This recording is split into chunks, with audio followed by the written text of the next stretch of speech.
And welcome everybody to the Lakers Outsiders podcast. After a 2-month hiatus, we are finally back, ready to talk about some Lakers basketball. Gary Kessler here, joined by my, usual band of misfits. I'll just introduce them again from my left to my right. And ironically, this will be from youngest to oldest. On my left is Grant Goldberg. Grant, how'd you enjoy the offseason? Yeah, it was enjoyable. Plenty of 3-1 jokes. I'm just trying to put my memes out there and flourish, go viral. Pretty standard things. Yeah, Grant's been killing it with the Photoshop game. So if you like funny Photoshops, definitely give him a follow. I mean, that's pretty much all he has to offer, but still. Yeah, I know my role and I shoot my shot. That's important. Hani Ahmadian is back with us as well. Hani, what you been up to, man?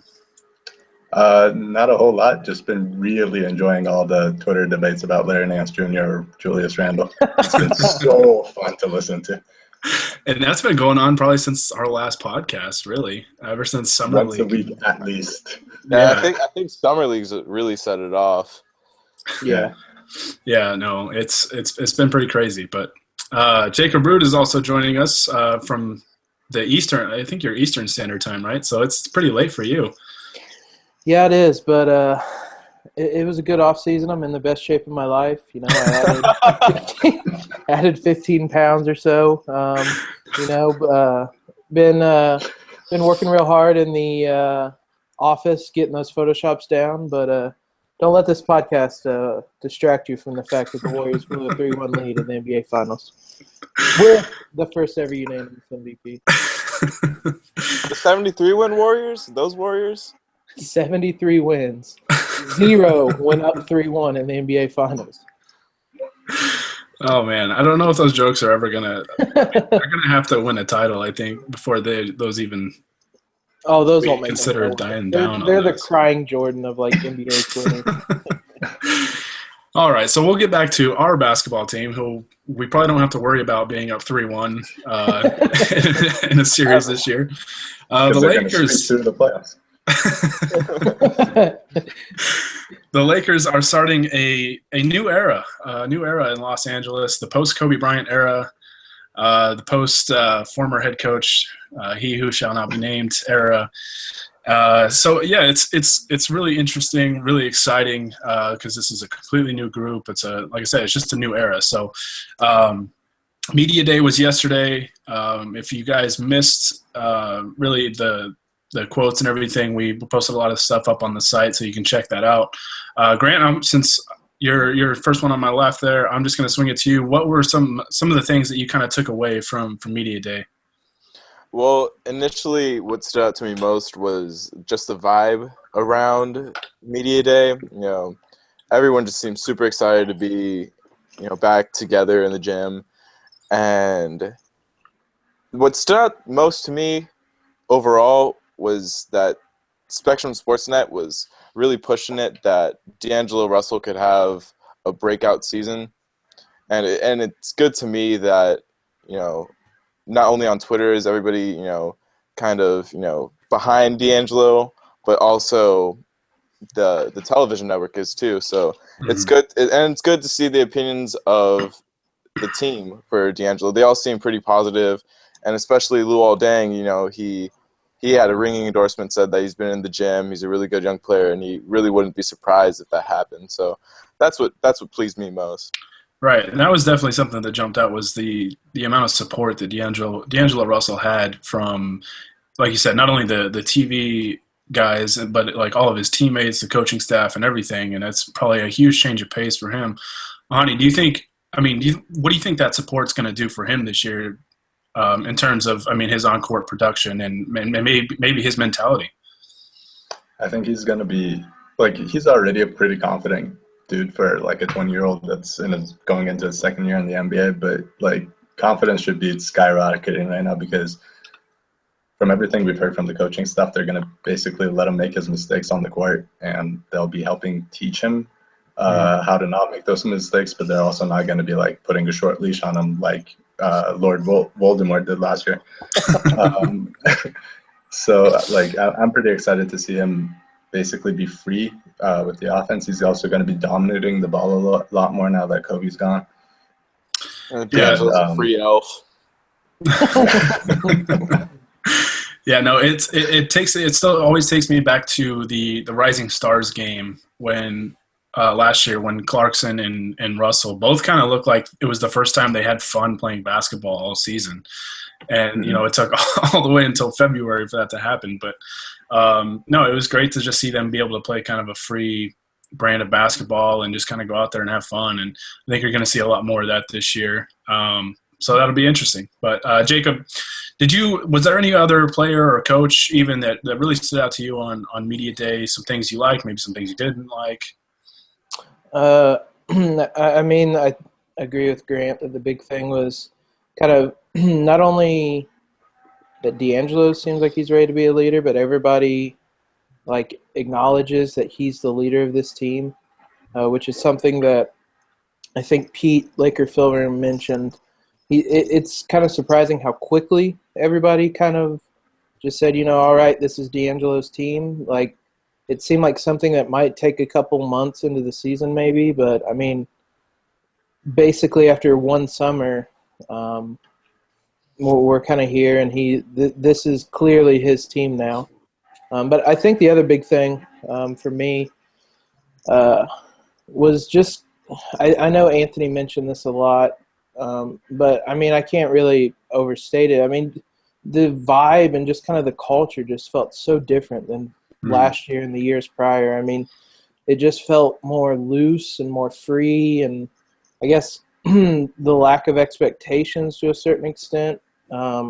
With Kobe gone, it's no longer like it kind of freed everybody up. And obviously with bringing Luke in and I mean, some of the comments he had, I was listening to the ESPN, I think 710 radio, and I mean, he was just talking about how he wants to bring they asked him like winning versus development, and he said like, if the guys are playing hard and they're missing shots, I don't really care if we're winning or losing.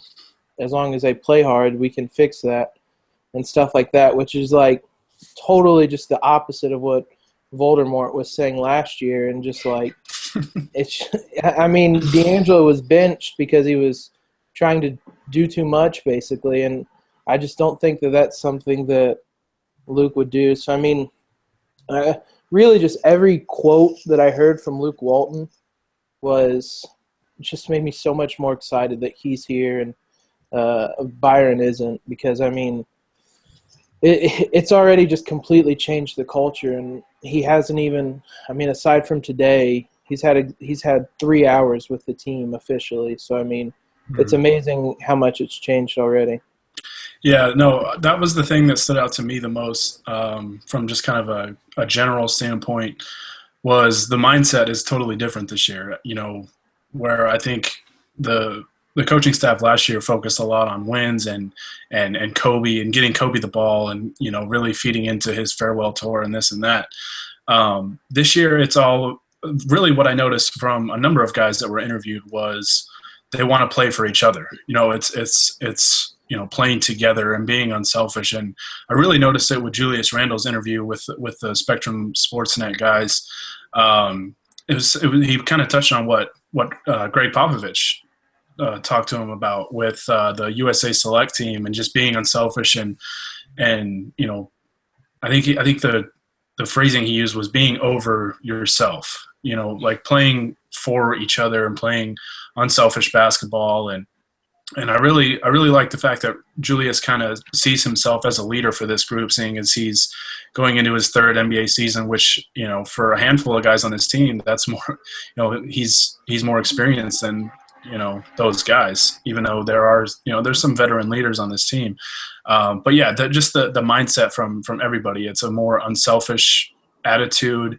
And it's more focused on development than it is the win total. And I think that's the most important thing, seeing as there's so much youth on this team.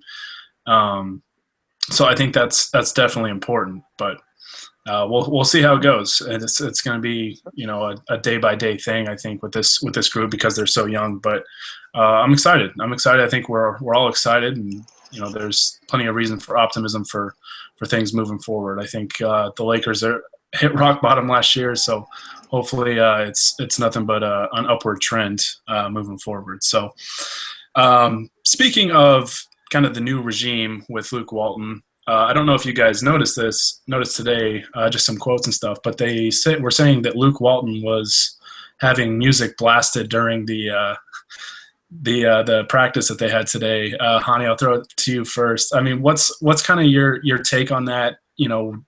Just with the whole shift in the mindset and kind of the modernized thinking and things like that. I mean, more than anything, it kind of goes back to the point that they're having a whole lot of fun. And like it's starting in training camp that they're going to be blasting music and playing basketball and trying to have fun while getting better, which I think is huge for young guys that just haven't had that experience yet. Because like any living person wants to have fun during their career, and for like a basketball player, it makes even more sense since they're playing a sport for their career. So that's pretty great. And the second biggest takeaway was all those quotes about Mitch talking about needing to censor the music was killing me this morning. Because I was reading that in the library and I was trying not to laugh out loud, and it was really hard not to. I just imagine that they were playing like Hit 'Em Up and all talking about how bad Byron was last year, and that was what they had to censor. Yeah, no, D'Angelo really got into it. Yeah, no, I thought that was really interesting that they were playing music during practice, because I've kind of heard that with like with football training camps and stuff like that now here lately, and it's kind of nice that the Lakers are kind of establishing just kind of a more loose, laid back environment at practice. And Grant, I'll throw this next question to you. I mean, how important do you think it is now for the Lakers to have, obviously we know what type of person Luke Walton is, but what type of impact do you think he's going to have, seeing as he's a younger coach that can really relate to these guys? Oh, yeah. Like you said, he can relate to the guys, which is, I think Voldemort actually connects to youth better than Byron Scott. So, I mean, the bar is already set pretty low. So, but, I don't think a bad word's been said about Luke Walton ever as a coach. And right off the bat, D'Angelo Russell formed a relationship with him. And from day one, they've been, two peas in a pod. I think D'Angelo Russell has a crush on Luke Walton, to be honest. But he's going to connect with the guys. He's going to, like they said, he gets on the court with them and runs fives, scrimmages with them, even though Jordan Clarkson said he's getting killed out there. But he's a player's coach. You heard it all day yesterday during media day.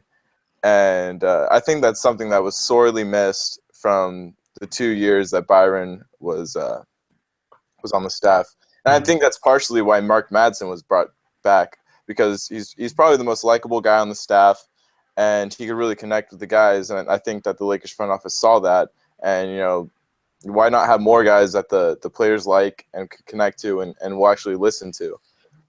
Well, I think probably the best dancer on the team. I was going to say, I think Madsen was brought back just to lighten the mood every now and then with his dance moves. So, well, I mean, you can have him dancing to Brian Shaw when he raps to the players. God, Brian Shaw rapping a scouting report while Madsen's dancing in the background is an image that I was not expecting to have. It's something that you didn't know you needed in your life.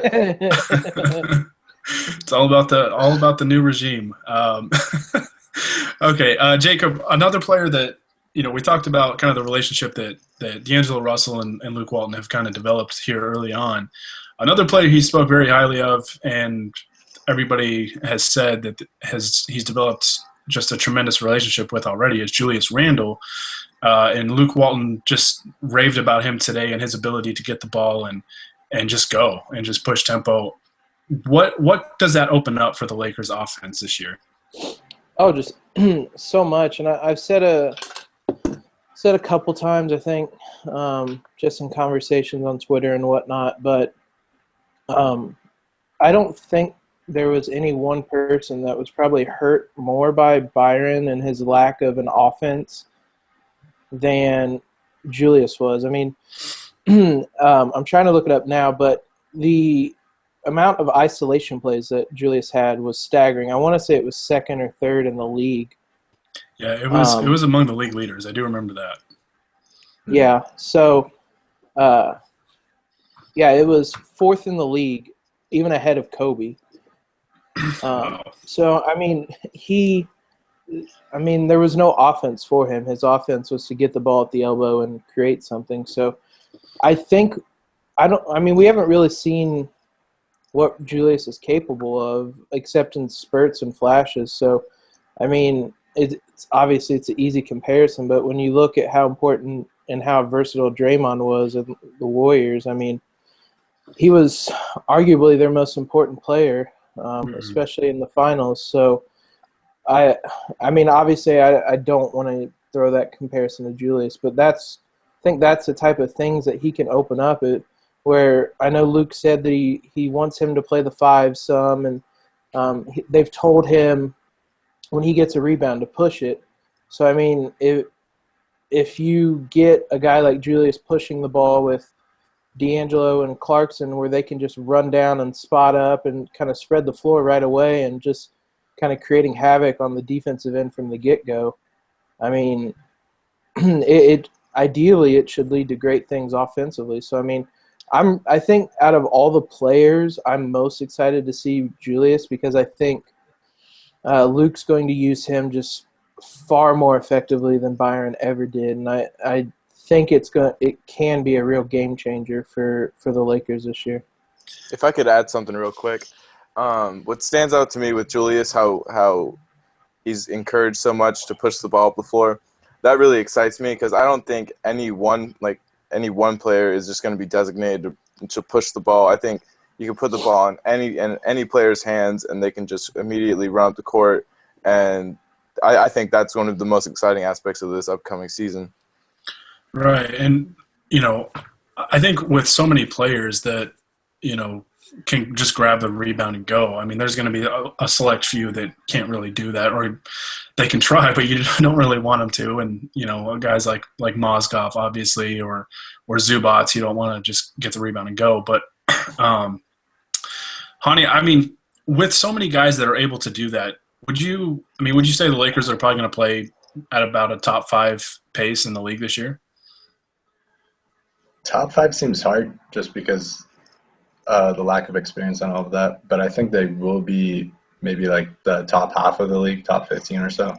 Okay. Just because, yeah, like you said, they got so many different players, and they really played like that in summer league, where they even had like Larry Nance Jr., who you don't really think of as a dribbler, handling the ball once he got the rebound, and they had Brandon Ingram doing the same thing.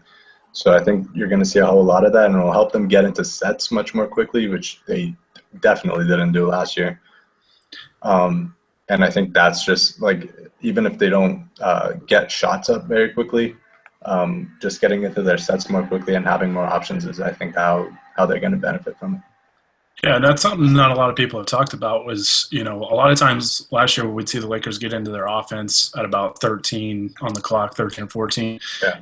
If they have guys that can just grab the rebound and just push tempo, even if it's not there, you're getting into your offense with about 18, 19 on the clock, so that's, a lot of people see that as, it's 5 seconds, big deal, whatever. That's that's an eternity when you're talking about a 24-second shot clock, and it allows you, more time to work the ball around and probably find a better shot. So, that's another element that, that certainly factors in. So that'll be something that's kind of fun to watch, seeing just kind of the different variations that they run offensively. And I think another thing that, will help them offensively is just the versatility that they have. They've got a number of players that obviously they're young, but they can play multiple positions. And you still have guys like Luol Deng that can play the 3 or the 4. And then Ingram, who, I guess he might see some time with the 2 this year. But he might see some time at the 4 as well if they really want to go, with small ball lineups that really space the floor. So, I'm excited to to see the different lineups that Walton uses and just kind of how they toy around with that a little bit. I guess we can do a quick little game. And Grant, I'll start with you. What's the 5-man lineup that you're most excited to see this year? I'm probably most excited to see Russell, Clarkson, Ingram, Randall, Nance, because I think that's probably the most fun lineup the Lakers have.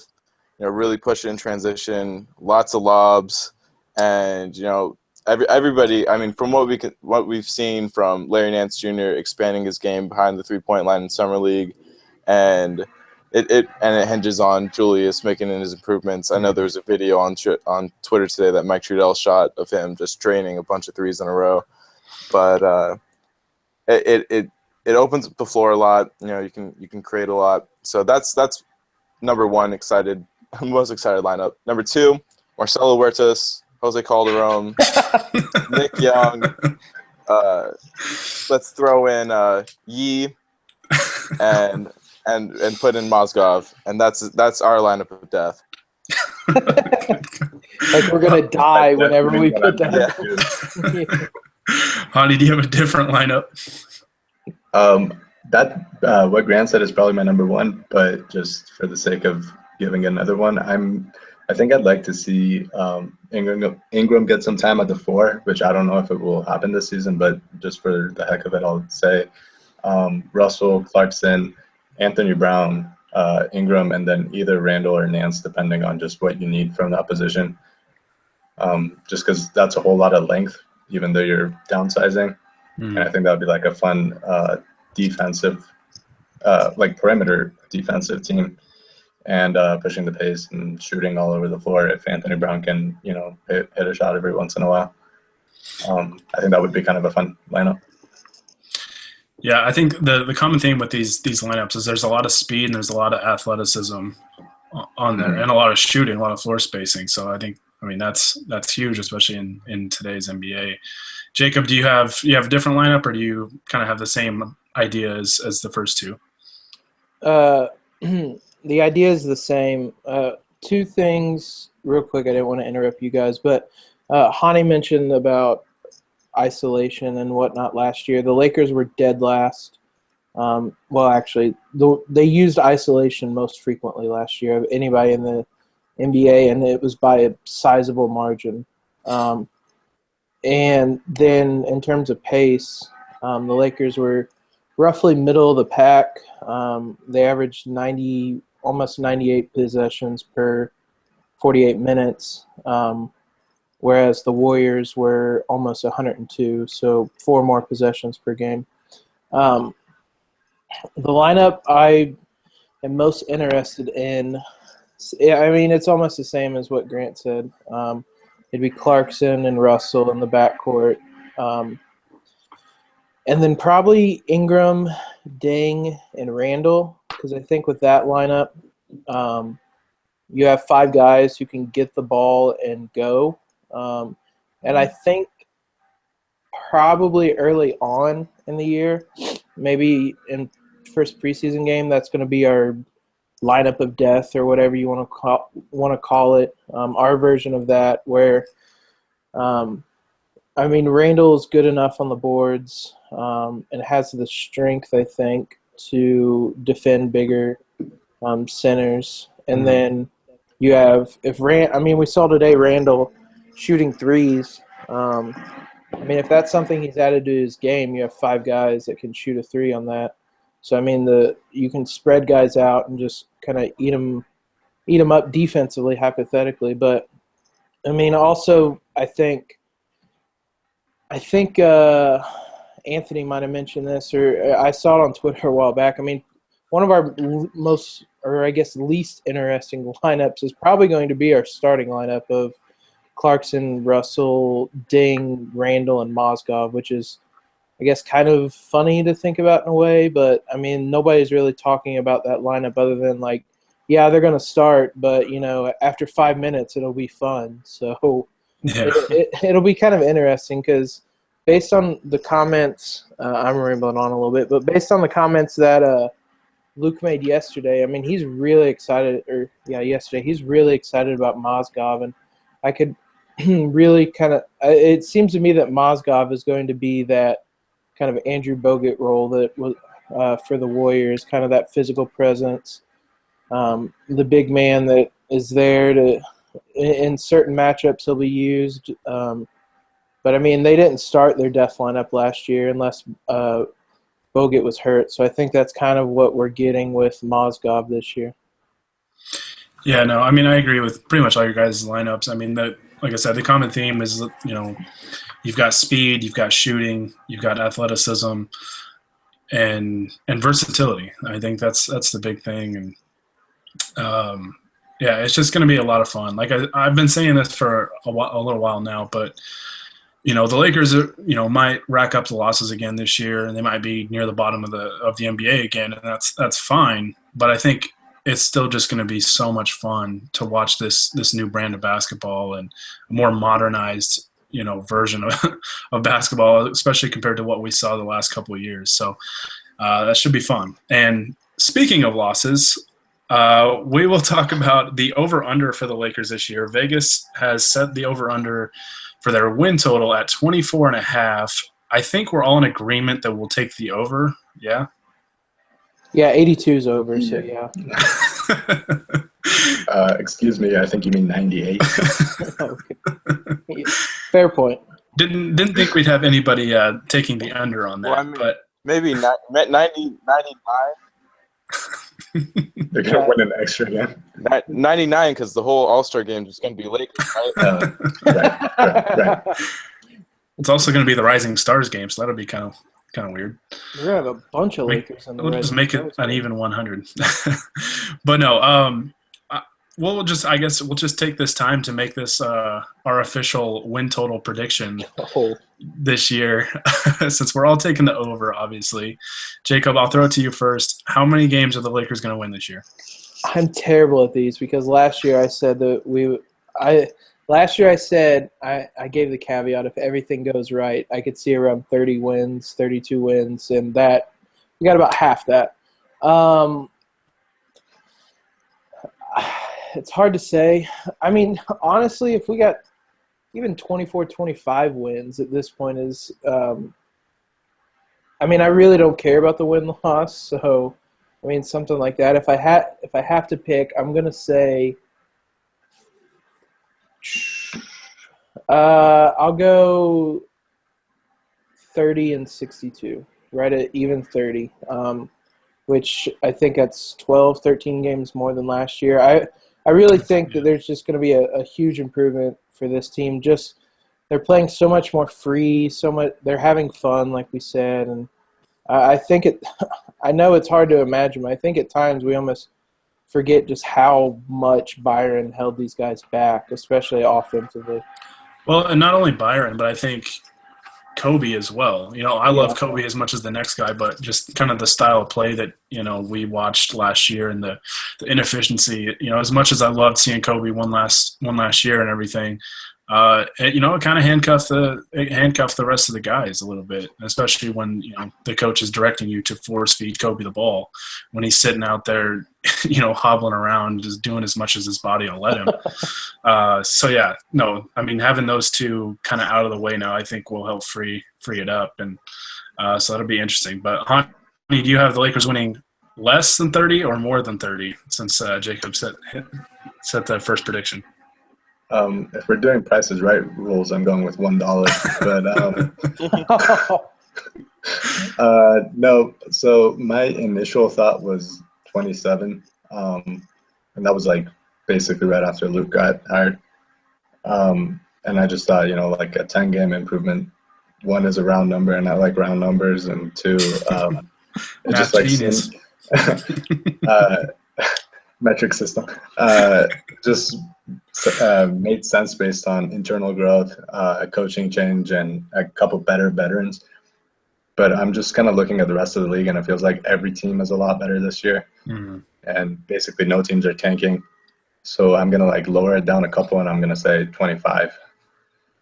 All right. Yeah, I mean, I can definitely see it. It does seem like the rest of the league certainly got better. It just seemed like when you looked at a number of teams, obviously there are teams that got worse, but they're teams that are still going to be probably better than the Lakers, like the Thunder, obviously losing Kevin Durant. That's a pretty big loss. But so yeah, I think collectively the league probably did get better. Even the 76ers got better. So I don't know if they'll be better than the Lakers, but hey, you never know going into the season. You just never know in sports in general what can happen. So, Grant, are you going to be the homer of the group and you're going to go a big win total, or are you going to stay kind of in the range that Jacob and Hani were at? 74 is not that high, but I'll be a little higher. I'll say 28, 29 games, just because you lose Byron Scott, that's an instant 5-game wins, and then you factor in the growth of the team, so that'll add like 1 or 2. Yeah, Byron Scott isn't the coach of the Lakers anymore, so you add a few more. And so you end up around 28, 29 wins. Yeah, I mean, I'm not going to be overly exciting here, but I pretty much agree with all you guys. It's going to be probably in that 25 to 30 win range. But like I said, you never know. I mean, injuries can happen, crazy things can happen. I always think back of the last few years. Like the Suns, for example. I remember a few years back when Jeff Hornacek was still there. I think it was his first year there. I mean, they were predicted to be one of the 3 worst teams in the league, and then I think they won 47 games.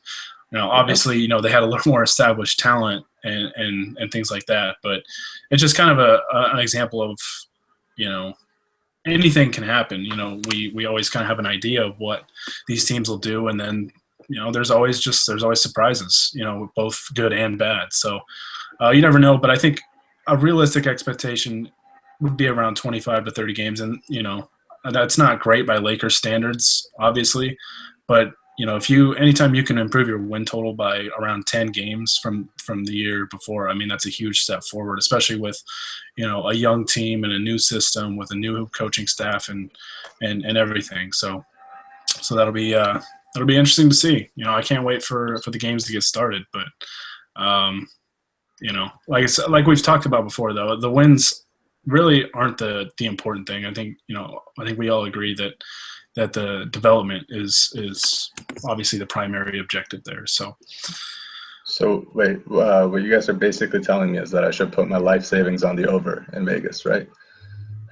I mean, if you want to do that, man, go for it. I have the over-under pulled up now. If you want to put your life savings on something, they have the over-under on the Warriors at 66.5.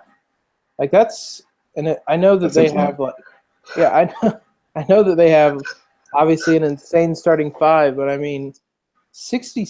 I mean, if you're betting over, you're saying they're going to win at least 67 games, which I don't have it pulled up now, but that's rare to win that many games in a season. So Vegas expects a lot out of the Warriors. JaVale accounts for 20 wins on his own. Nevada's own JaVale McGee. Let's get that price right. But Shaq the full MVP, JaVale McGee. Going back to the win total, I think I heard on Spectrum today that the Lakers lost, like 2/3 of their losses were by more than 10 points. I just think they'll be a lot more competitive in their losing efforts. I mean, which is going to say a lot more about this team than any other thing for me. Yeah, that's an important thing too. Yeah, you want to eliminate those games that you lose by 20, 30 points. And you want to, it's kind of the old saying that coaches use. You want to be in a position to win the game in the fourth quarter. You want to have those opportunities, and I think there's going to be more of those opportunities, but there's going to be growing pains that come with the amount of youth that's on this team too. So, but it's going to be fun. It's going to be a lot of fun. All right, let's transition into some of the questions. A lot of the questions are things that we've kind of covered a little bit, but I'm looking at some of them here. This is an interesting question. Do you think Clarkson or Russell will have more of an impact this season? Grant, go ahead and start that. I think I think it's Russell more so because he's gonna have the ball in his hands most of the time, and that's who Luke wants to lead the team. So I think he can impact the team more so on the defensive end of the floor right away. I know Clarkson said that he really wants to get better and he's worked at it, but right away Russell's more equipped to help out on defense, and he's gonna be what the offense runs through. So it's D'Angelo for me. Yeah. Do you guys both agree that it's going to be D'Angelo? Yeah. Yeah. I think there was a Ringer piece on D'Angelo a couple of weeks ago, and they had something about his usage rate when Kobe wasn't playing was something like 29%, which is fairly high. So if he has that sort of usage rate again this year, which might not be the case just because there's a whole lot more ball movement in this system, but it's still going to be fairly high. I just think that plus he's a much better defender than Clarkson just means he's going to impact the game a whole lot more. Yeah, I mean, I agree. I think, there's going to be probably more of an impact from Russell, just kind of like what Grant said with, being the point guard and kind of the leader of the offense, the guy that's going to have the ball probably the most. There's going to just be more opportunities there for him. But I do think, it's going to be closer than people think. I think this is a type of system that is really going to help Clarkson thrive. I think, him playing in an up-tempo system that kind of spaces the floor, and if his shot continues to improve from the three-point line, that's going to be huge for him, especially, if he can create some opportunities where defenders really close out hard on him because they respect his three-point shot a lot now. Gives him just an added opportunity to really use his athleticism to attack the basket and create something for the Lakers offense. So, yeah, I would agree that it's going to be Russell probably. But I do think that Clarkson could really, really have a good, strong year with this offense. I mean, as could the rest of the guys. So, if I'm not mistaken, Clarkson has improved his 3-point shot every year since his junior year at Missouri. So, I mean, that's encouraging on itself. But I do think that he's going to be a little unfocused, trying to make sure his Twitter account doesn't get hacked. Yeah, no. He's a bastard, bro. That's probably the thing he's got to work on the most here lately. It's just getting a strong Twitter password. And one other thing, real quick about Clarkson. Just kind of building off what you said. I think again he's someone who's going to really benefit from Luke's offense because he was such a good his rookie season, second half when Byron finally gave him playing time. Him and Tark were so good in the pick and roll, which is something we didn't really see a lot of last year. So with kind of this offense built on ball movement, screening, moving, passing, I think he's someone like you said who's going to have an important role. It's a little bit of a loaded question to ask if who's more important between him and D'Angelo, because it's obviously going to be D'Angelo because we all just kind of agreed that he's going to be the leader of the team. But Clarkson, if he can knock down threes consistently, I think that's a big thing for him with kind of a slasher and scorer like D'Angelo to have another person that can space the floor. So, and like Grant said, he's somebody who puts the work in, so it's encouraging, and I'm excited to see what he does in this new offense. Yeah, no, it's exciting to think about with a number of guys. I'm really excited to see just everybody, especially Julius Randle for me. I know I'm kind of straying away from the question here, but I was just really encouraged with how much he talked about being unselfish in his media day interview. And, because that's a huge shame for him, because I know, I've seen it on tape. When I scouted him, for mock drafts and stuff when he was at Kentucky, you could see the passing ability was there. The vision was there. It just has to be something that becomes a consistent thing. And I think with this offense, it preaches, ball movement and unselfishness and man movement, where it creates, those open passing opportunities. That's going to be a key thing to watch. Not only the entire team obviously needs to do that, but if Julius Randle can do that, that's going to really, I think, help propel this offense to make major steps of improvement this season. So, That's gonna be important. But really, when I'm looking at the rest of the questions here, it's a lot about the big fella, Ivica Zubac. Rightfully so. And I'm just going to answer for everyone. I'm going to answer basically like 6 questions at once. Ivica Zubac is going to be the first player to ever unanimously win Rookie of the Year and MVP in the same season. So, and Finals MVP. Yeah, and Finals MVP. Like, and Defensive Player of the Year. he's just gonna have to, clean up the old trophy case because he's going to be putting a lot of trophies in there after this year. Somehow Next year, most improved player. Yeah, no, it's awesome how much Ivica Zubac has been loved, because I think a lot of us didn't really know much about him when he was drafted, but he's a very likable guy, and he loves In-N-Out. I think he said In-N-Out was the best burger in California. So to our Lakers Pulse friends, to our Lakers Pulse friends, you guys just got to take notes from the In-N-Out better. Yep. And talking about Zubac, I think one of the quotes, one of my favorite quotes from training camp today was, I don't remember the exact quote. I saw it just kind of glancing, but Luke said something about like Zubac never gets like frustrated or like down on himself. Like if something goes wrong or if they tell him something, he just kind of puts his head down and does it, which is incredibly encouraging for a 19-year-old. I think he's still 19. Yeah, he's just like a kid still. Like, yeah, he's very just much so. a big kid. He's in my 4th grade class. Giant. I did forget. He's in your class right now, Grant? Yeah. We're desk buddies. I did forget. I forgot it about when you asked about Media Day. Favorite moment was when Zubac told it was Mason in Ireland. He had 4 jerseys growing up: Bynum, Powell, Kobe, and MWP. And then Meta came on after, and they told him like, "Hey, do you know Zubac has your jersey?" And they said like, or MWP goes, "Why would he have my jersey? I'm gonna have to give him his money back for that."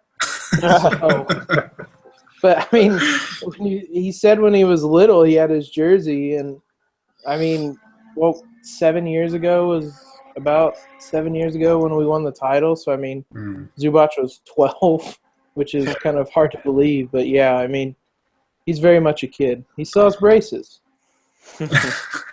Yeah, he is something else, man. He's gonna be. The Lakers lost a legend in Robert Sacre to the Pelicans this year, but they got his replacement with Ivica Zubac. So it's gonna be a lot of fun to watch him this year, even if it's just in the D League. But he's gonna be around. So D League legend, Hall of Fame. All right, I think that's gonna do it for us. I think we touched on everything we really have time to today. I mean, I'm excited about this year. I feel like we could talk about this stuff just for hours and hours on end. But we've got a couple of fun ideas coming up, hopefully within the next week or so. So make sure you guys stay tuned to the site. You can always like us on Facebook, follow us on Twitter. You can subscribe to the podcast on iTunes. Just make sure you stay connected with us. We've got some really fun stuff that's coming up here soon. So check that out when it comes out. Grant, Hani, Jacob, thanks so much for joining me today. I know it's kind of late, and it's been and it's been 2 months since we've been on. Hopefully, this wasn't too much of a train wreck. But yeah, it was a lot of fun. Thanks for everybody that tuned in and asked us questions, mostly about Zubac. There's never an issue with that. But we'll try and get a podcast here up in the next couple of days at the very least. So keep an eye out for that, and we'll see you guys. We'll see you guys next time. The Warriors blew a 3-1 lead. 3.